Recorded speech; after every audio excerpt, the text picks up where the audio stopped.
It's the Morning Brew Memorial Day weekend. I'm Larry Ahrens, along with Amber Hendren. A real pleasure and honor to have this gentleman join us here at the table today. I want you all to meet Denham Clements. Denham is an artist here in New Mexico, Marine Corps veteran, Vietnam War, and obviously a very good artist when you see this painting here today. Denham, it's great to meet you. Pleasure to be here. I appreciate the invitation. Thank you. Your career as an artist came by way of several other things. Can you give us a quick timeline of your background? Sure.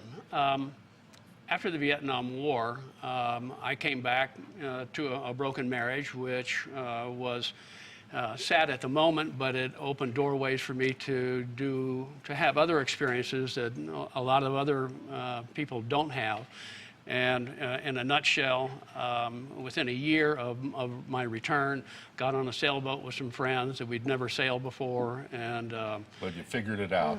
Figured it out. And sailed into the Caribbean, then flew to Europe, ended up in Israel, where I lied my way into a position as a chef in a restaurant in Tel Aviv. Wow. That was sort of a bizarre time, but Yeah. Lots of fun. But came back to the States and went back to sea and did a transatlantic crossing on a little 30-foot sloop with another Vietnam veteran buddy of mine.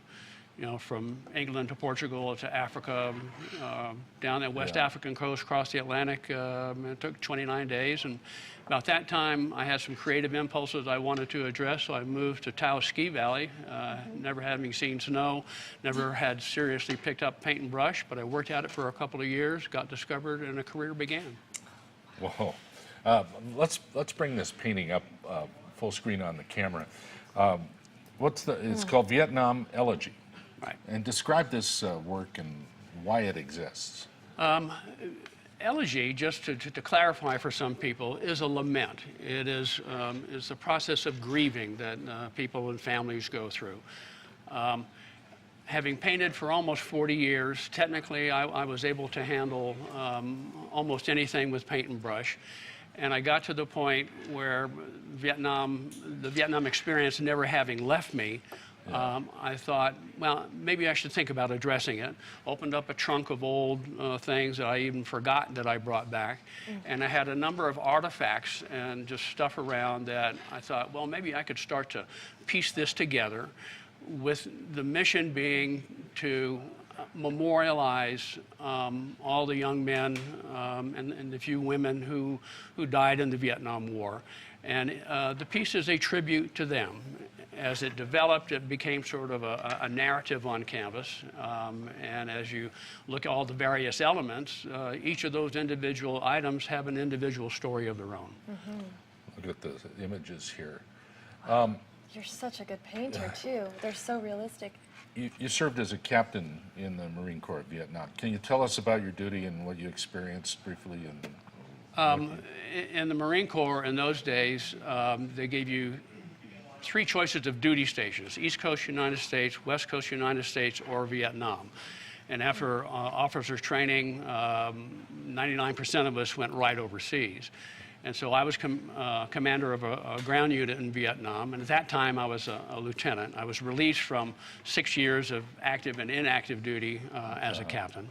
But it was a multifarious experience.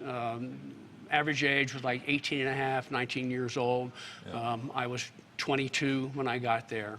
As a senior leader at 22. Yeah, but you know, a 22-year-old is mentoring 19-year-olds and so forth. And so it brings up a whole variety of emotions, as you would imagine. And after I came home and an art career developed, I always, in the way deep bowels of my mind, I wondered if I would have opportunity to address this. But I let it sit for years and got to the point where I felt I could do justice to it, and that's the result. Now, as you were creating this work, what kind of, you went through the whole range of emotions, I would imagine. I did. Well, what I found is that as I began this, I didn't know what the destination was going to be. Day by day was a new experience. I had some key elements that I knew I needed to put on the canvas, but much of what you see just developed over time. Excuse me.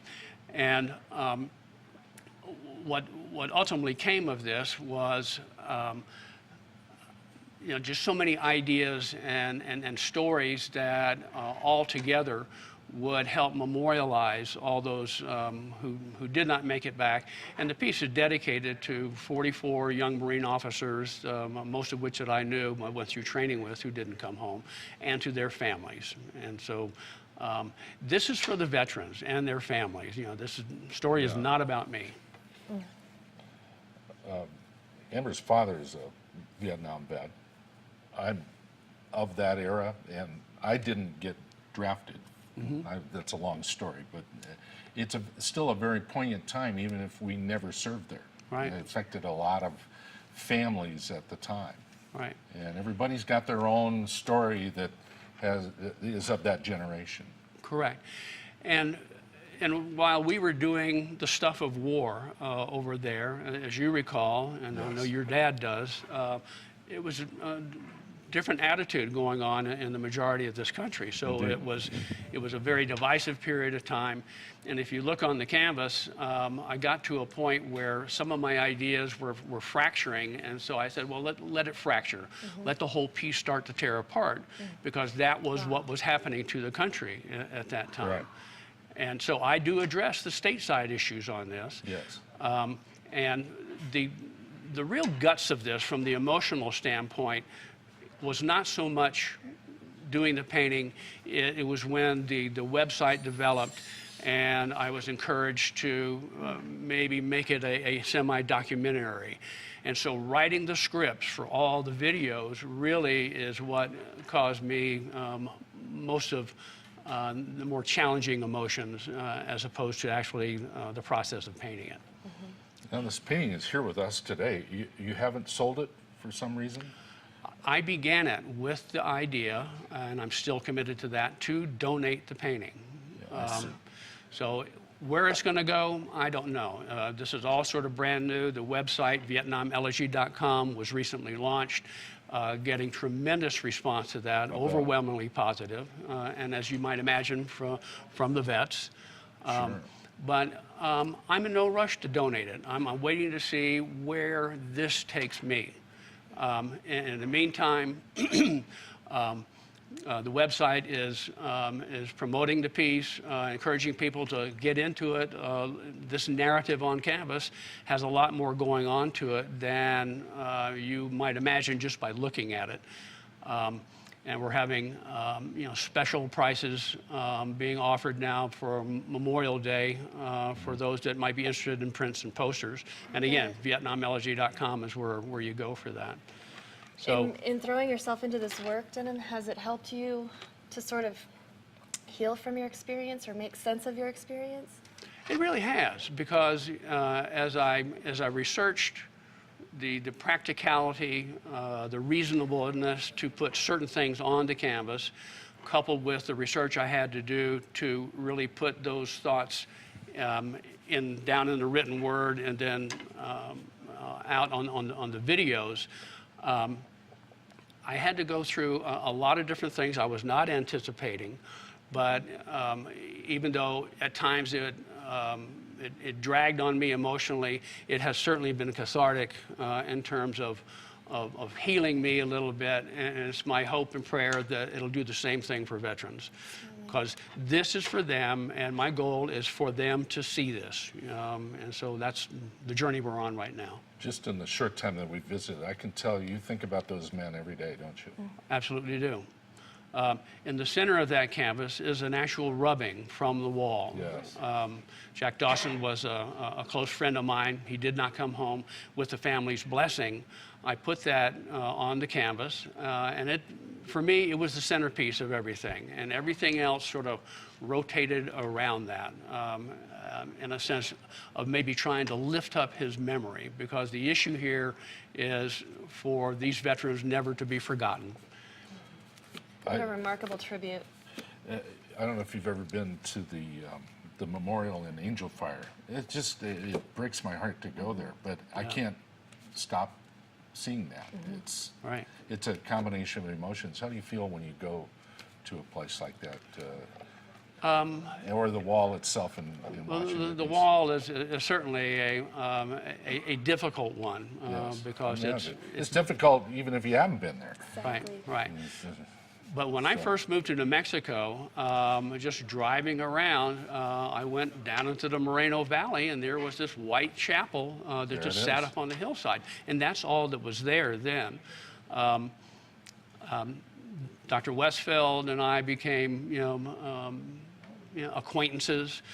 His son went through training just maybe a month or two before I did, and as you know, the chapel was dedicated to him. But that place and that experience, when I first saw it, was sort of like returning to the womb because Yes. somebody understood. Yeah, Wow. no doubt about it. Thank you. What a pleasure. My Best pleasure. to you this Memorial Day. Thank you. Thanks for sharing this with everybody. Thank you for giving me the opportunity because I'm trying to get the word out that this is for all the vets. Fantastic. We love our vets. Thank you, veterans. Denham Clements, everyone. Visit the website and find out more. Thanks again. Best to you. Incredible. Incredible. All right. Coming up, more on the Morning Brew. We've got a great performance from the bluegrass group Higher Ground and much more. Stay with us.